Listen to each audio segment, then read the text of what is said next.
Bom, gente, boa noite para quem eu não cumprimentei. Hoje nós vamos terminar o nosso assunto, tá? Nosso conteúdo. Amanhã a nossa aula é presencial, né? De certo modo, nós vamos fazer a nossa visita técnica. Eu quero até pedir para vocês fazerem uma listinha lá no grupo, tá? De quem vai poder comparecer. É às 15 horas lá no Santa Juliana, né? Porque é anexo à clínica, tá? E daí na sexta-feira vocês vão estar realizando aí a segunda atividade de vocês, que é uma pesquisa.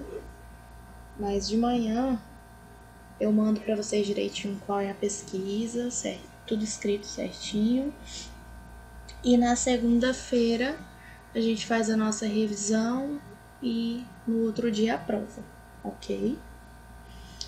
Hoje, nosso assunto, a gente vai começar falando sobre contaminação, tá? Hoje nós vamos falar sobre contaminação, as formas de prevenção, né, de acidentes, radioproteção, e vamos falar também sobre alguns exames, né, que a gente realiza aí na medicina nuclear, né? Bem por cima, tá? A gente não vai se aprofundar muito, só mostrar algumas imagens, como que é realizado, o radionuclídeo que é utilizado, tá? Para iniciar falando sobre contaminação, a gente tem que entender, né, que para manipular material radioativo é necessário que a gente se proteja, né? Por isso que existem aí os aventais plumbíferos, protetores de tireoide. Existem também, são mais incomuns da gente ver, mas existem também as luvas de proteção, né? Tem óculos. E para manipular esses materiais radioativos na medicina nuclear, o profissional tem que ter aí, né, fazer o uso dos EPIs, que são esses equipamentos de proteção individual, né? Porque quando a gente se manipula essas fontes não seladas, pode ser que aconteça alguns acidentes, né, que a gente chama na medicina nuclear de derramamento, né? Vai que cai aí um frasco contendo um radiofármaco, né? E aí acontece um acidente. Quando isso ocorre, essas contaminações são classificadas em duas categorias, tá? A de maior e a de menor importância. Tá? As de menor importância são aquelas que os níveis são mais baixos de acordo com o tempo de meia-vida do radionuclídeo. Tá? Já os de maior importância são aqueles que os radionuclídeos são considerados, aí tem o seu tempo de vida, de meia-vida, mais alto, né? Então, assim, se eu tenho um derramamento de um radionuclídeo de meia-vida de 72 horas e o derramamento de um radionuclídeo de 8 dias. O de 72 horas ele está aí enquadrado, né, em um acidente de menor importância, porque o tempo de meia-vida dele é menor, né? Então, mais rápido ele vai perder a sua força, vamos dizer assim. Já aquele derramamento de um radionuclídeo de 8 dias, ele se encaixa aí nos acidentes de maior importância, que ele vai demorar mais para perder a sua força, tá? Vamos dizer assim. Quando acontece essa contaminação, esses derramamentos, né? A área tem que ter toda uma monitoração até que seja feita a leitura do Geike-Müller, tá? Que é o aparelhinho, que já vou colocar na tela para vocês sobre o que ele fala, né? Ele vai medir a intensidade da radioatividade no local, né? E até que voltem os níveis normais, essa área tem que ser monitorada. As pessoas que foram envolvidas no acidente também tem que ter essa monitoração, né? Vai ser monitorada aí as mãos, os pés, as roupas, tá? E quando houver esse tipo de acidente também, as instituições de controle e fiscalização devem ser comunicadas, né? E devem estar registradas nos livros de ocorrência, tá? todo material que foi envolvido na contaminação tem que ser descartado no seu respectivo rejeito radioativo, né, até que ocorra aí o decaimento de meia-vida, tá? E ocorra a liberação do órgão responsável. O Geissmuller tá aí, o aparelhinho, né? Ele permite identificar as substâncias radioativas presentes, né? E medir a intensidade da radioatividade dessas substâncias, né? Ele é especialmente importante quando ocorrem esses tipos de acidentes radioativos que possam causar danos aí tanto para os profissionais, para os seres vivos em forma geral, quanto ao meio ambiente, né? Como no caso de Chernobyl, que foi o documentário que vocês assistiram, quanto no caso do acidente de Goiânia com o César 137, tá? Sobre a radioproteção, né? Não é diferente dos outros exames, né? Das outras áreas da radiologia. Tem que ter essa proteção, tanto para o paciente quanto para o profissional, né? E na medicina nuclear, o gerenciamento da radioproteção vai envolver aí um conjunto de medidas que seguem aí um plano de radioproteção que consta, né, no documento que é submetido lá na CENEM, tá? E lá eles contêm as informações relevantes à proteção radiológica, né? E todo o funcionamento do serviço de medicina nuclear consta nesse documento também, tá? Deve ter lá todas as eu não consigo falar. Constar todas as exigências das normas vigentes. Repete, tá? Professora, que eu não entendi.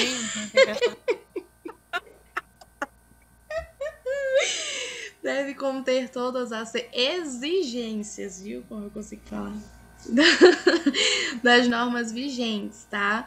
Tem que ter também o objetivo da instalação, todo o projeto de blindagem das áreas, né? Tanto da área física como a aquisição. Tem que ter lá, de acordo com o uso, o armazenamento das fontes radioativas, né? Tem que estar lá o gerenciamento dos rejeitos radioativos, né? Se eles são descartados de forma correta, tá? Tem que constar as estimativas de doses, as sinalizações, identificação e classificação das áreas, tem que constar a qualificação dos profissionais envolvidos, tá? E o titular, né, o responsável legal pela instalação, ele tem que indicar uma pessoa, né, um supervisor de radioproteção, para garantir a execução dessas tarefas que são ligadas aí à proteção radiológica, tá? Então tem que ter uma pessoa para poder estar sempre observando se estão seguindo as normas, vamos dizer assim, tá? Sobre a instalação física, né? Num lugar onde se faz exames de medicina nuclear, tem que ter um projeto adequado para se fazer essa prática, né? A CENEM, ela estabelece umas regrinhas mínimas para se fazer um serviço de medicina nuclear. Dentre eles, a gente tem esses pontos aí, né? Nós precisamos ter na instalação física aí uma sala de espera. Nós temos que ter sanitários exclusivos para os pacientes, né? Porque o paciente vai ser injetado nele os radiofármacos, né? E na hora de colocar para fora, vamos dizer assim, né? Os radiofármacos, ele vai pela urina também, né? Então aí os banheiros têm que ser exclusivos dos pacientes, tá? Tem que ter local adequado para armazenamento dos rejeitos radioativos, né? O laboratório de manipulação e armazenamento das fontes que vão ser utilizadas. Tem que ter a salinha de administração dos radiofármacos, que a gente falou sobre ela na última aula, né? Que é a salinha exclusiva do paciente e do profissional. Tem que ter a sala de exame, onde vai conter lá a gama-câmara, né? O aparelho. E o quarto, tem que ter quarto para internação de pacientes que fazem uso de doses terapêuticas, né? Com um sanitário privativo nesse quarto, tá? Tudo isso aí são pontos que precisam ter num local onde se faz, né, os exames de medicina nuclear. Precisa constar todos esses requisitos aí, tá? E as áreas, elas são classificadas. Isso também serve como uma forma de radioproteção, tá? O controle de exposição ocupacional tem que ser dividido em áreas de 3 tipos, tá? São as áreas livres, as áreas controladas e as áreas supervisionadas. Na área livre, o risco de exposição ele é mais baixo, né? Ele é baixo o suficiente para assegurar que o nível de proteção dessa área seja comparado ao nível de proteção de indivíduos públicos, tá? A área controlada, né, que é a segunda, né, o segundo tipo, ela está sujeita a regras especiais de proteção e segurança, com a finalidade de ter um controle aí da exposição, né, dessas exposições, para prevenir ou para limitar a amplitude dessas exposições. Já na área supervisionada, as condições de exposição ocupacional são mantidas totalmente sob supervisão, né? Mesmo que medidas de proteção e segurança específicas não sejam normalmente necessárias naquela área, ela sempre vai estar tendo que ser controlada, tá? Elas devem estar sinalizadas, né, com o símbolo internacional da radiação ionizante, o nosso símbolozinho que a gente já conhece, acompanhando, né, um texto dizendo lá qual tipo de material que contém naquele ambiente, né, naquela área. Tá? Um equipamento ou uso, né, relacionado à radiação ionizante deve estar contendo nessa plaquinha, tá? E essas áreas aí tem que ser identificados todos os acessos que possam dar. Essa área tem que ser identificada também, tá bom? Então, se eu perguntar para vocês como que é feita a classificação das áreas em medicina nuclear, a gente pode dizer que são de 3 tipos: a área livre, a controlada e a supervisionada, tá? Como fator de radioproteção, a gente já conhece daí bem, né? A gente já falou dele umas 2 disciplinas e vocês já tinham visto isso aí também em outras, né? Que é a questão, né, desses fatores básicos usados para minimizar a dose de radiação, que é o tempo, a blindagem e a distância, né? O tempo de exposição pode ser diminuído trabalhando-se o mais rápido possível. Então, quanto mais ágil o profissional for, né, melhor vai ser. O tempo de exposição dele vai ser menor, tá? Então, quando ele estiver próximo das fontes de radiação, na manipulação dessas fontes, né, com um treinamento adequado na manipulação desses radioisótopos, fazendo planejamento, discutindo a tarefa que vai ser realizada, né, antes de entrar na área, usar um número adequado, né, não exagerar no número de trabalhadores necessários para aquela tarefa, né, planejando o que vai ser feito antes de entrar em contato, a gente vai estar utilizando aí um desses fatores que é o tempo, tá? A blindagem, a gente já sabe que é todo aquele cuidado com aqueles equipamentos, né, de proteção. Eles devem ser usados sempre que possível, né? Quando a gente for manipular os materiais radioativos, tem que estar sempre atrás do anteparo, usar avental de chumbo, né? Usar pinças, existem pinças para manipulação, para ficar mais distante a mão do material radioativo, né? Usar os castelinhos, né? Aqueles castelos de chumbo que a gente viu na última aula, para eluição dos geradores, tá? Os frascos sempre blindados, aqueles que contêm material radioativo. Usar os transportes de seringa, né? Sempre que for feito o transporte das doses, né? Usar o protetor de seringa, tá? E se eu for levar de um lado para o outro, né, para salas diferentes, ambientes diferentes, usar o transportador de seringa. tá? Que é aquele onde vai conter o radiofármaco que vai ser injetado no paciente, tá? A distância, o nosso último fator de radioproteção aí, tem um forte efeito na redução da dose, pois a taxa de dose é inversamente proporcional ao quadrado da distância. Então, é importante o uso das pinças, como eu estava falando para vocês, né, no manuseio de frascos, tá? O projeto da sala deve permitir o acompanhamento do paciente com distância razoável, né? O espaço tem que ser bom, tá? Então, sempre tentar manter o máximo de distância das fontes radioativas utilizando essas pinças, tá? Aqui a gente tem a imagenzinha sobre o tempo, a distância e a blindagem, né? O tempo, quanto menos tempo a gente ficar perto dos radionuclídeos, né? Das fontes radioativas, a gente diminui aí, né, a exposição. A distância também colabora, e a blindagem, que são aí os fatores de proteção, né? Os aventais, o anteparo. Sobre o armazenamento dos rejeitos, né? Qualquer material resultante dessas atividades com os radionuclídeos em quantidades superiores aos limites, né?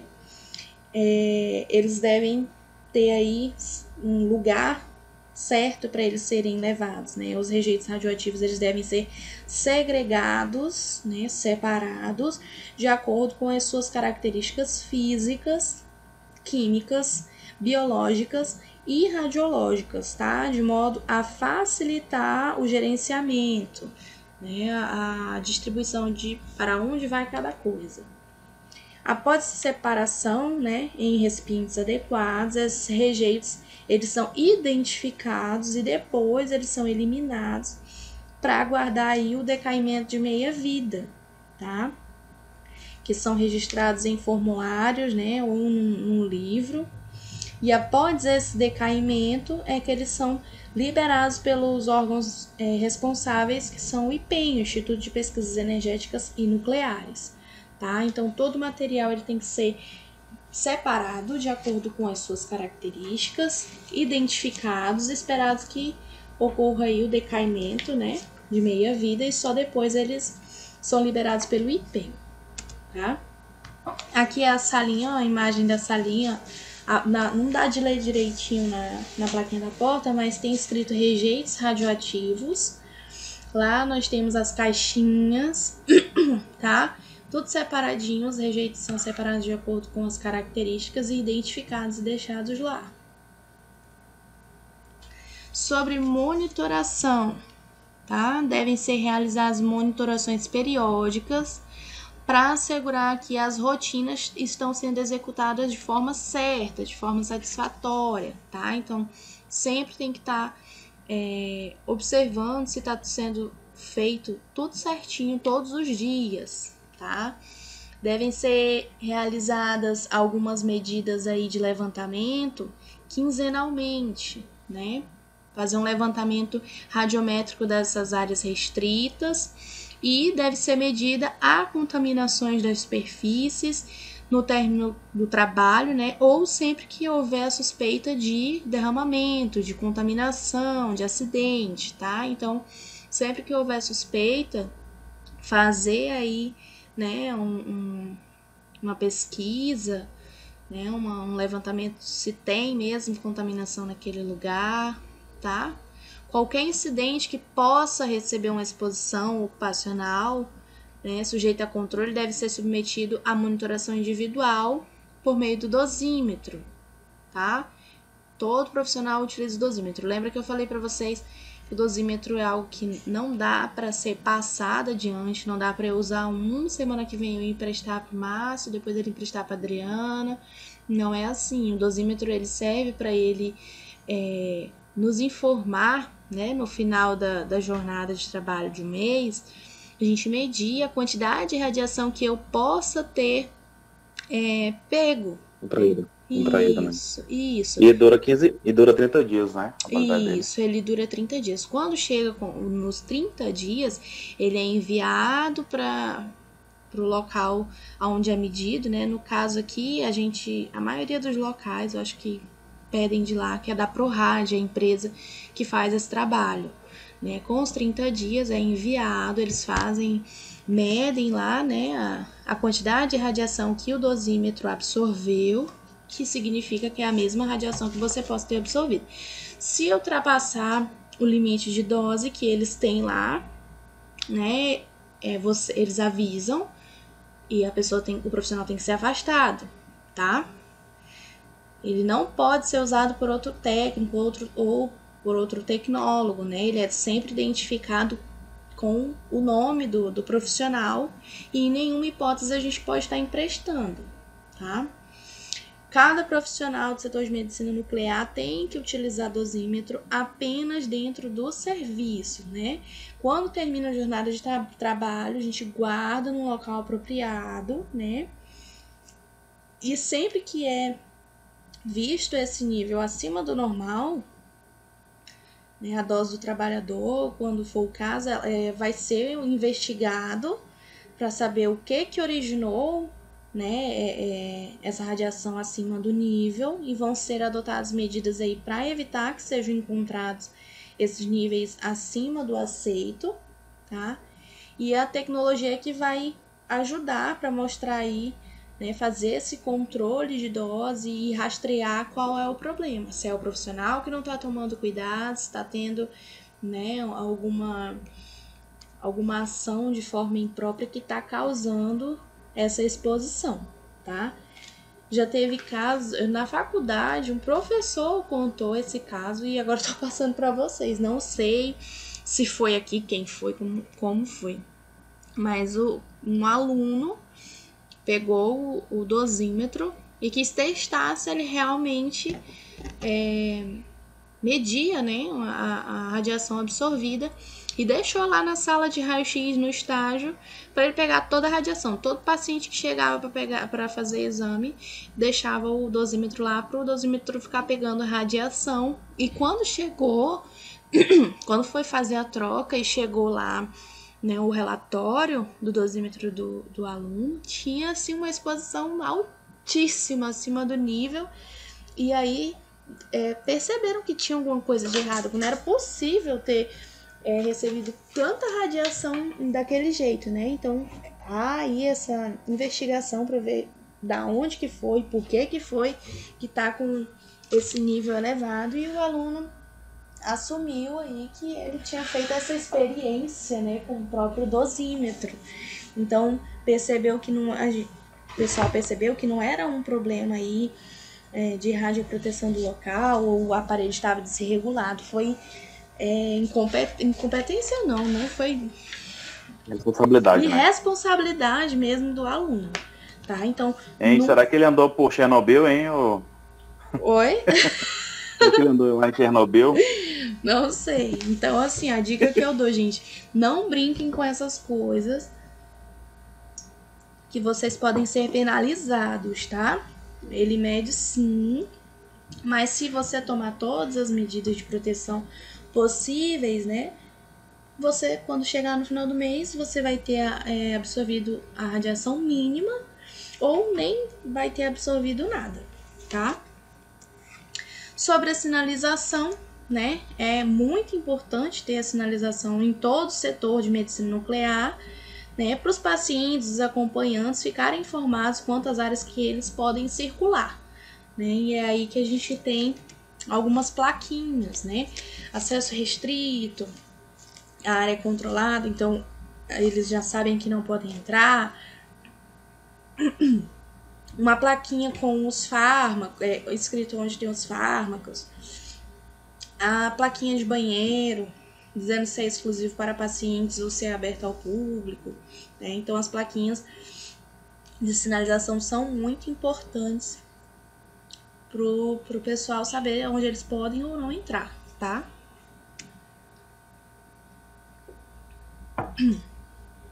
Tava bebendo água, gente, só um pouquinho. E agora a gente vai falar sobre protocolo de exames, né? Que eu acho que é o último conteúdo já, o último assuntozinho.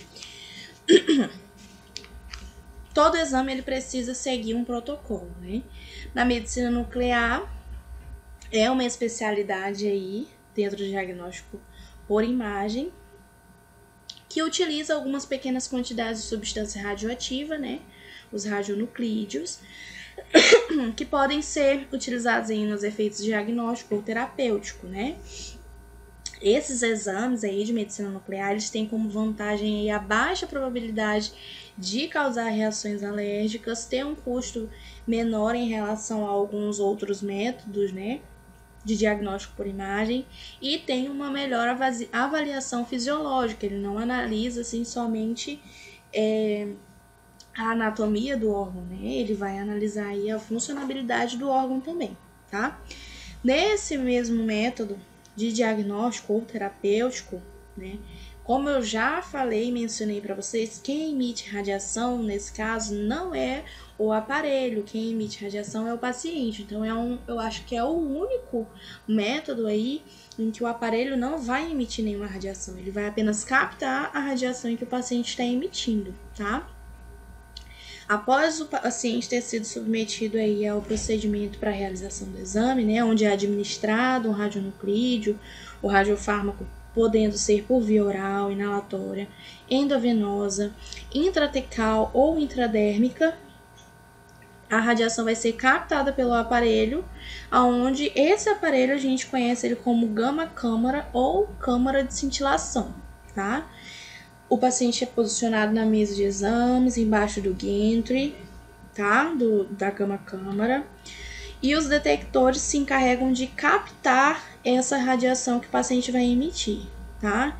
É uma radiação que vai passar pelo colimador, ela é filtrada pelo colimador, captada pelos cristais de iodeto de sódio, né? E se encarregam aí de emitir fótons de luz. Aí esses fótons são captados pelas fotomultiplicadoras e em seguida são transformados em sinais elétricos, toda a parte física, né, da formação da imagem.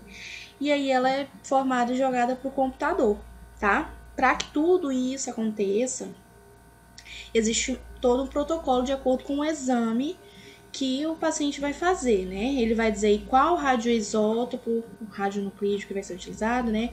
Qual a matriz, qual o tempo de contagem para formação, captação das moléculas radioativas, né? Qual o fármaco vai ser utilizado. É tudo isso que acontece quando se vê qual o exame que vai ser realizado, tá? Nas modalidades de aquisição de imagem, né, estão se referindo aí ao modo como as imagens são adquiridas no aparelho, né? Então, a gente tem os métodos de imagens estáticas, dinâmicas, SPECT, gated e PET, tá? Esse SPECT e o PET aí, a gente estava falando deles semana passada ou foi aula passada, não lembro, tá? E agora a gente vai diferenciar um pouquinho cada um deles.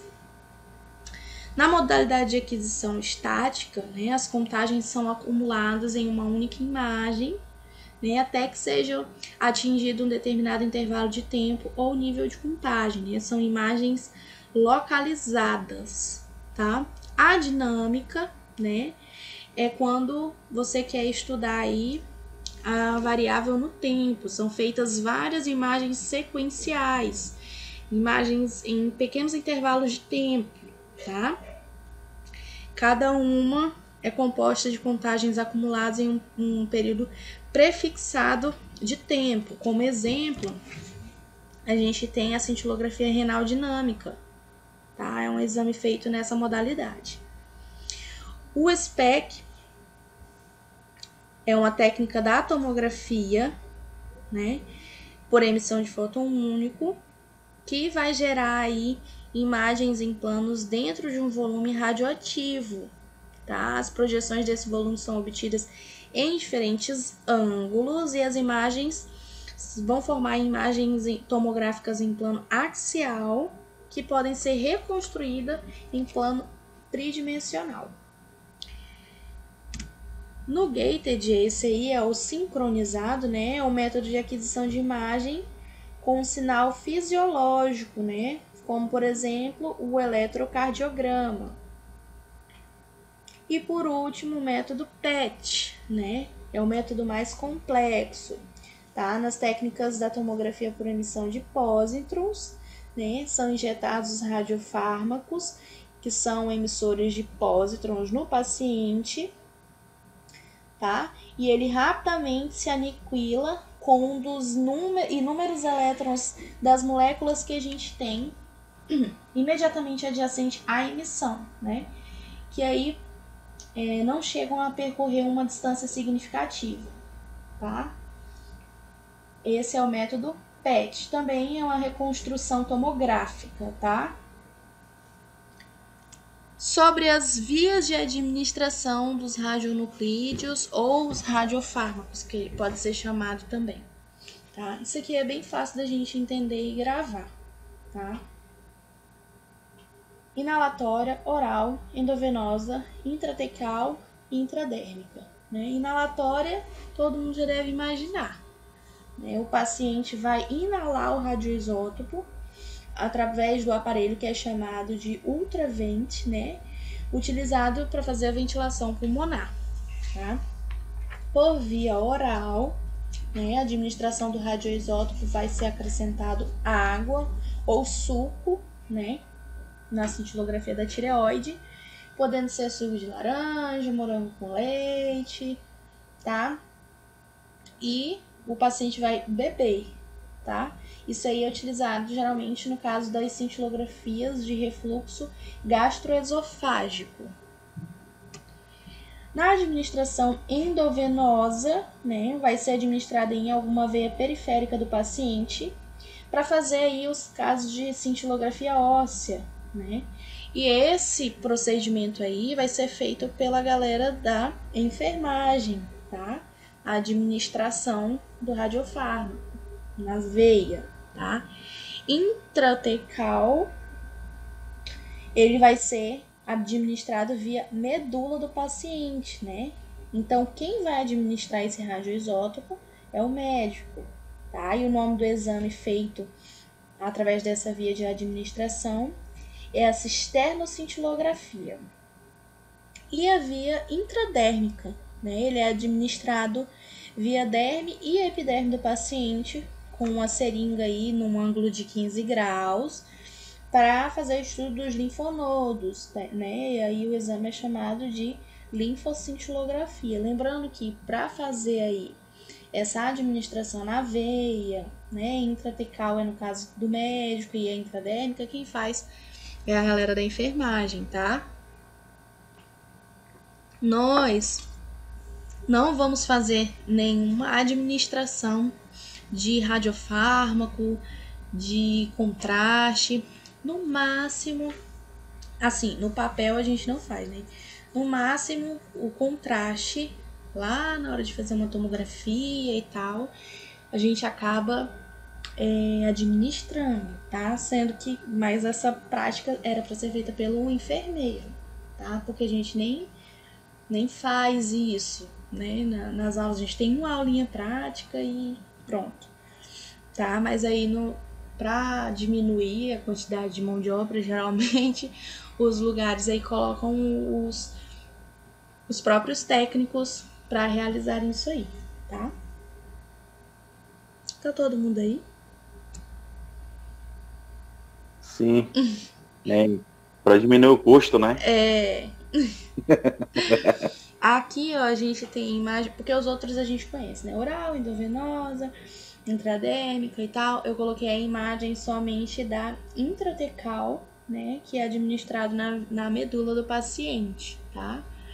É entre uma vértebra e outra. E quem faz é o médico, tá? Não somos nós.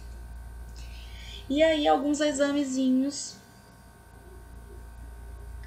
O Matheus tá dormindo, não sei. E alguns exames, né, os mais vistos, os mais comuns aí na medicina nuclear. Eu acredito que seja mais famoso a cintilografia óssea, né?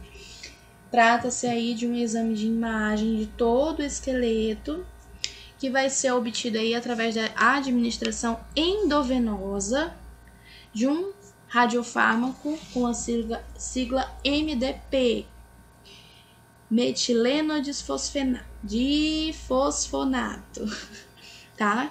E aí o radionuclídeo utilizado vai ser o tecnécio, né? Diz o que, professora? Diz o que? Diz o que esse negócio? Diz o que é mesmo? Disfosfenato, que é isso? É o significado de MDP aí. Fala de novo aí, Erika, que eu não entendi. Na cintilografia, vocês estão me tirando. Na cintilografia óssea, vai fazer a imagem de todo o esqueleto, fazendo a administração, nesse caso, da cintilografia óssea, é a administração endovenosa com o radiofármaco com a sigla MDP, metileno-difosfonato, tá? Utilizando aí que é marcado pelo tecnécio.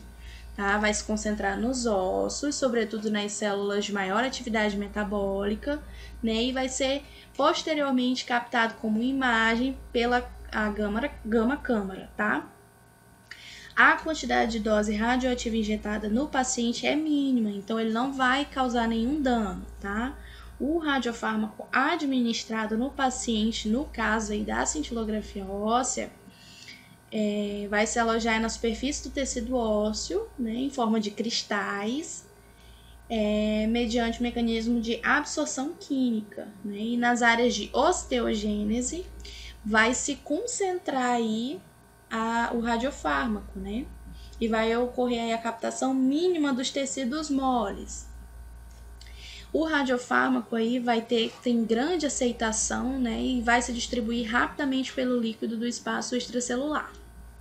A aquisição da captação óssea é rápida, né? Então, no mínimo 2 horas após essa administração do radiofármaco, né? E em 6 horas representa 50% da dose administrada.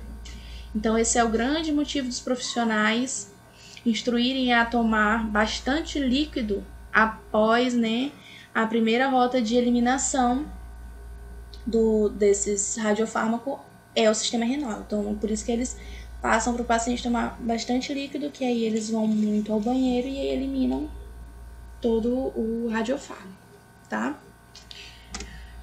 Aqui as imagens de cintilografia óssea. São utilizados aí, esse exame é utilizado, né, indicado para diagnóstico e avaliação de algumas patologias osteoarticulares, né, tumores ósseos, metástases ósseas, tá?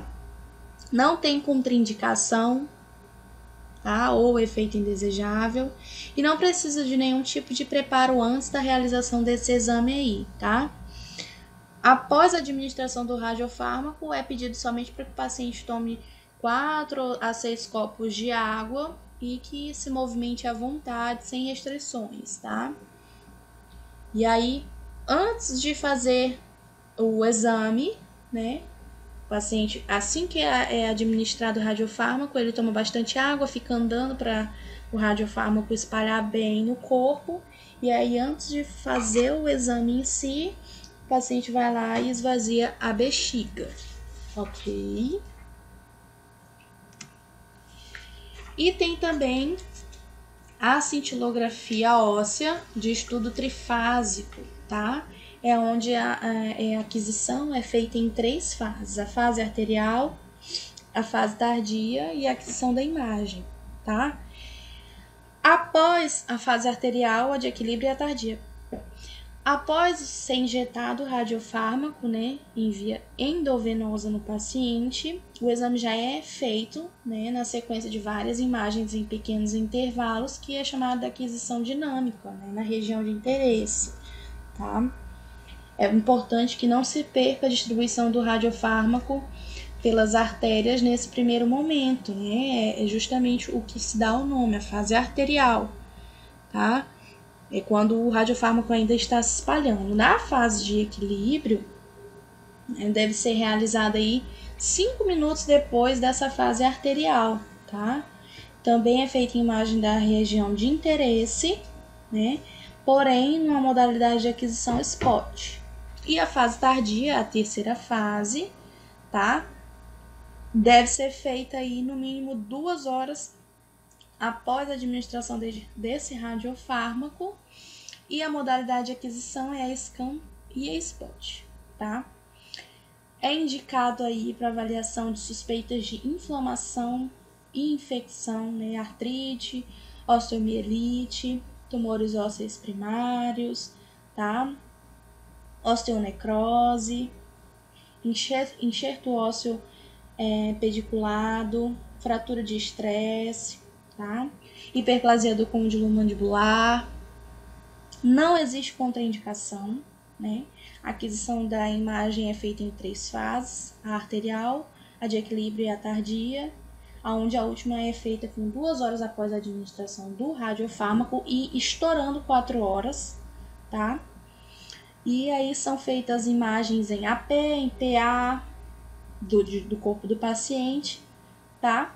Então, é semelhante à primeira, né? O radiofármaco utilizado é o mesmo, só que são feitas em 3 fases diferentes.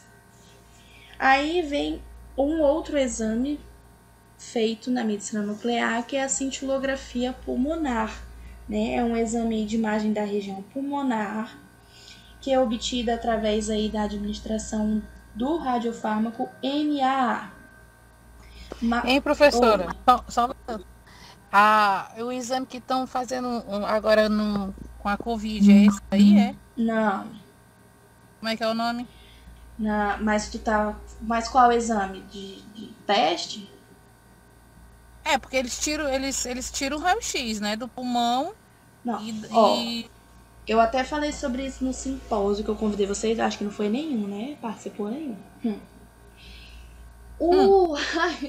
O raio-x e a tomografia, né, não são indicados para fazer rastreamento do Covid, ou seja, não é indicado para poder descobrir se o paciente tem o Covid, né? É mais indicado para acompanhamento, né, da doença.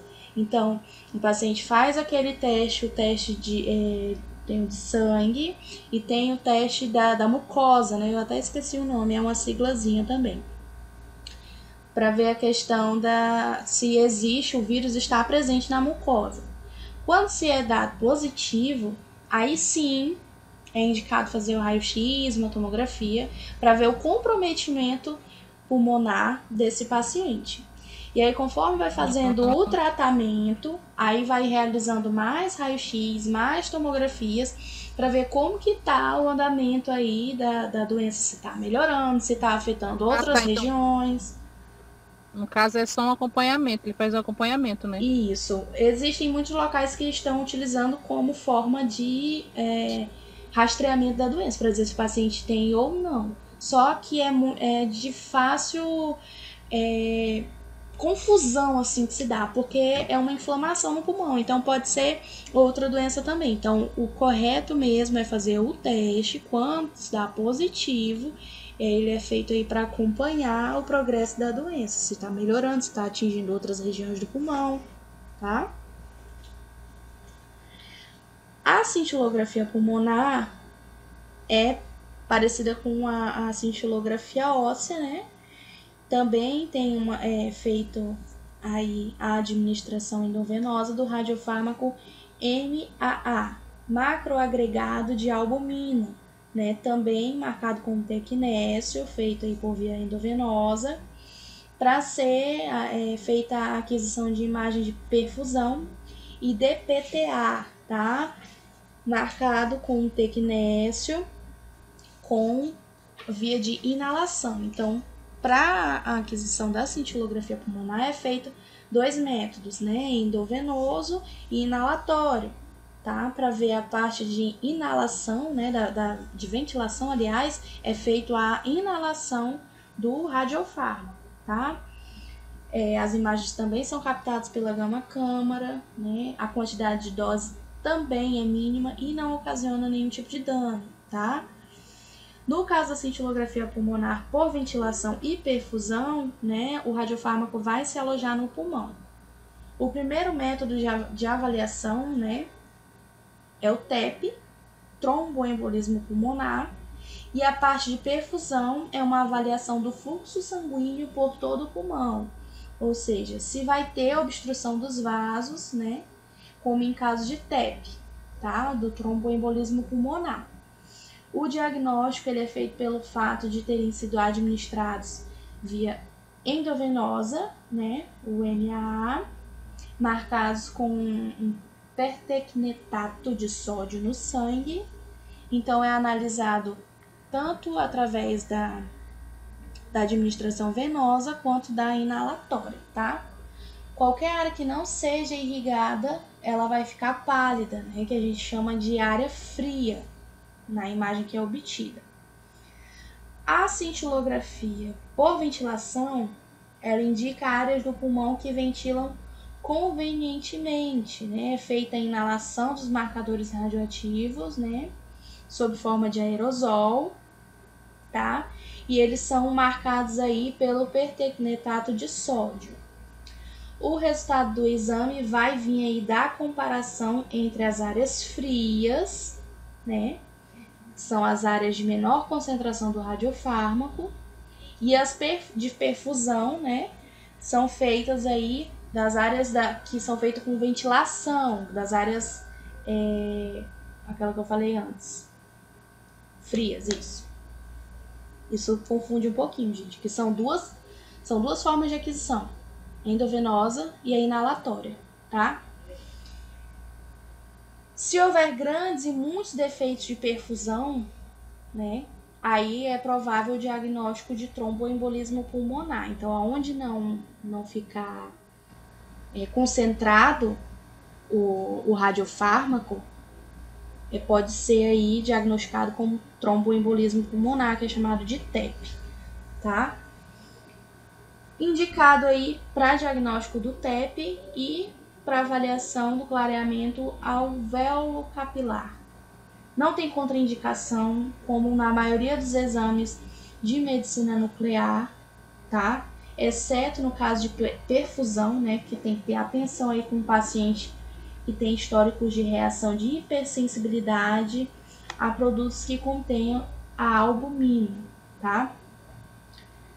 O método utilizado são os dois que eu estava falando para vocês, ventilação e perfusão, tá?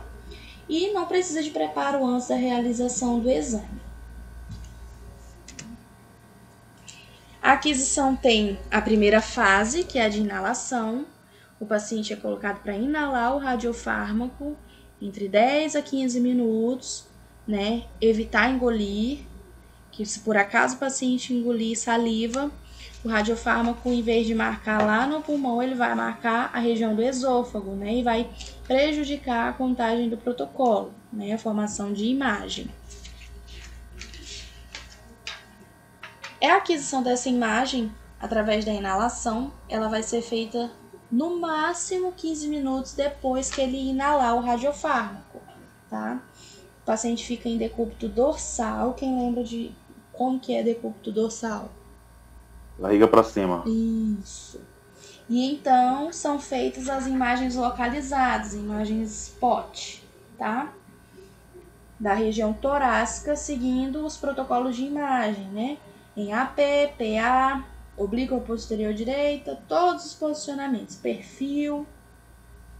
E a segunda fase é a fase da perfusão. Após fazer as imagens da fase de inalação, o paciente vai manter lá na mesma posição, deitado em decúbito dorsal. E aí que vai ser administrado o radiofármaco por via venosa em uma via periférica, uma veia na mão, no braço, tá? E as imagens devem ser obtidas imediatamente após essa administração, tá? De novo, o paciente na mesma posição em decúbito dorsal, são feitas as imagens localizadas, né, da região torácica e em todos os posicionamentos novamente. Aqui tem as imagens de uma cintilografia pulmonar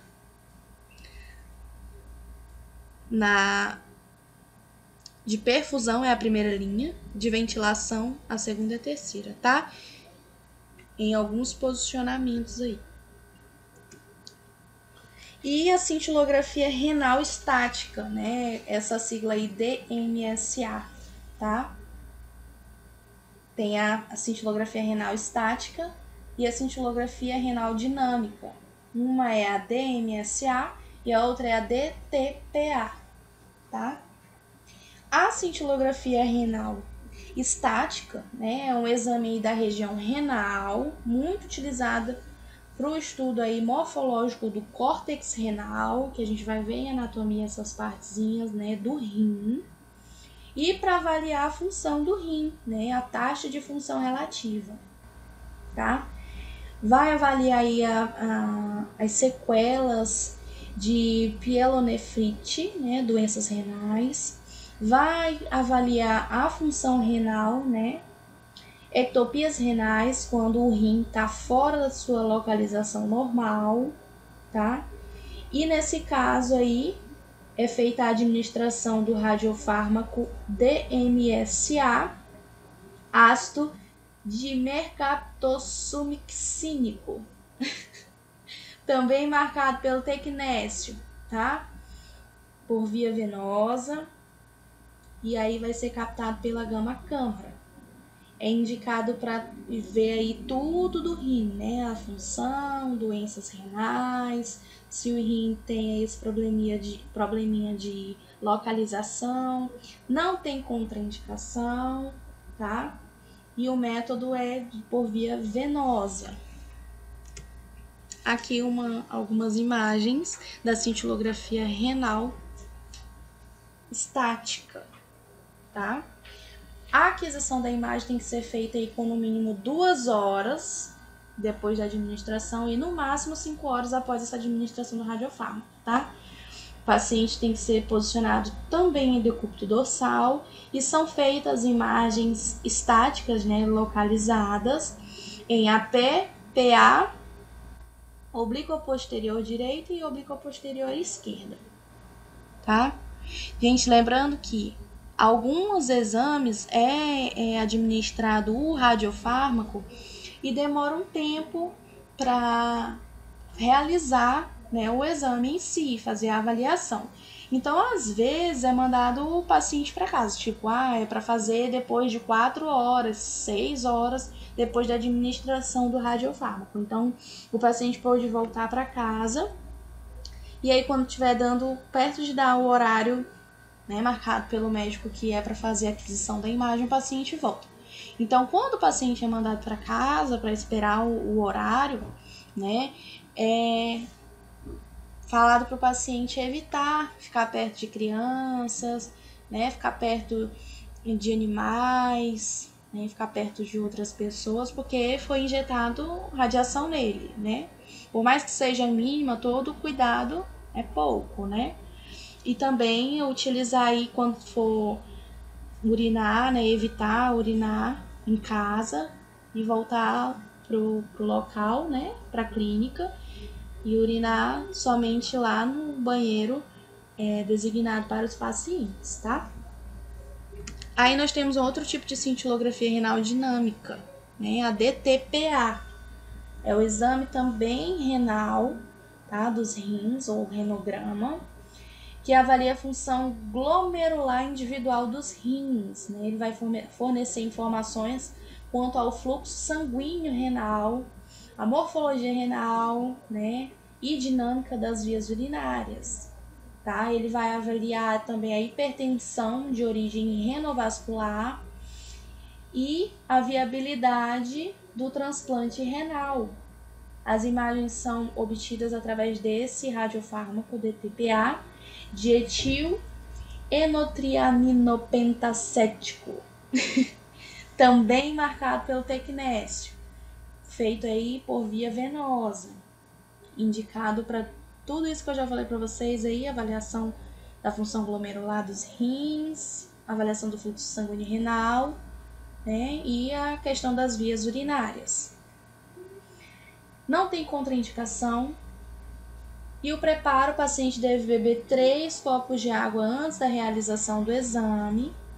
Deitado em decúbito dorsal, é administrado o radiofármaco por via endovenosa e após a injeção o exame vai ser iniciado, né, para que pegue aí principalmente a fase arterial, né, quando são feitas aí várias imagens em pequenos intervalos de tempo da região aí dos rins e da bexiga, com duração de aproximadamente 30 minutos, tá? Tá vendo que a maioria dos exames é utilizado o tecnésio? É o mais utilizado para realizar exame, né, nesses tempos de agora. Vai ser feita aí a aquisição da imagem no ato da injeção do radiofármaco, né, pegando principalmente essa fase arterial, e o posicionamento é em PA, tá? E por último, aqui a imagem, né? E por último, a cintilografia de tireoide. Que alguém tem alguma coisa assim para falar sobre história, né, de cintilografia de tireoide? Por que ela é bem conhecida? Não sei o que, por causa dos soldados lá na guerra, né? O que relembra lá, né? Não. Foi o primeiro exame, gente. Relembro no acidente lá de Chernobyl, né? A cintilografia de tireoide era mais realizada na época da Segunda Guerra, né? As primeiras avaliações feitas em medicina nuclear foram avaliações da tireoide. Acertei! Um pontinho para mim aí, professorinha. É o exame aí da região da glândula tireoide, né? O primeiro exame diagnóstico em medicina nuclear, né? Porque a glândula tireoide concentra iodo e esse fato permite o uso dos radioisótopos, né? Tem aí o iodo 123 e o iodo 131.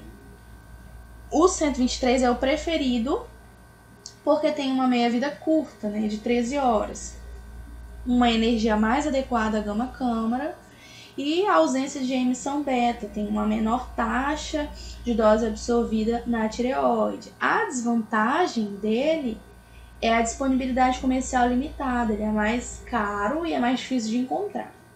O iodo 131 tem o tempo de vida de meia-vida longa, né, de 8 dias. Também tem uma boa resposta para formar imagens funcionais da tireoide e é de grande utilidade, né, para estudos tardios, né, aqueles que a gente demora um pouquinho mais para fazer a aquisição de imagem, né, 24 horas, 48, 72 horas após a administração, tá? A imagem tardia melhora o clareamento, aumenta a relação órgão-alvo e o órgão não-alvo, para detectar aí as metástases, né, funcionais de câncer de tireoide e para avaliação de massa no mediastino.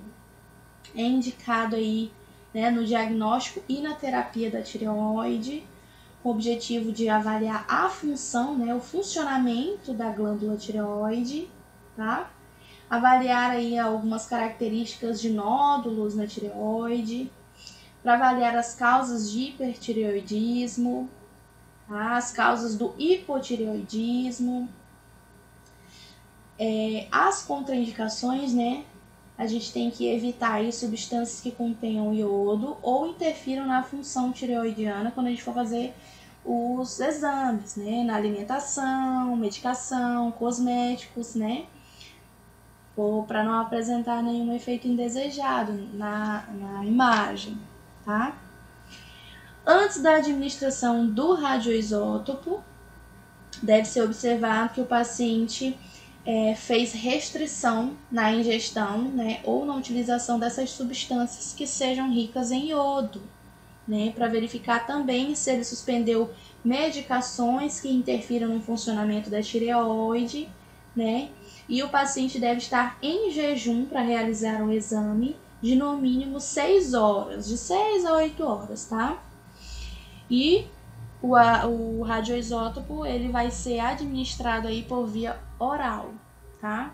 O exame vai iniciar aí após 2 horas e a captação de imagem deve ser feita aí com 2 horas após a ingestão e 24 horas após a ingestão do radioisótopo. Aí uma imagem da glândula tireoide normal e uma glândula tireoide aí, né, com problemas. E aí o médico vai diagnosticar qual é o problema que o paciente tem na glândula tireoide.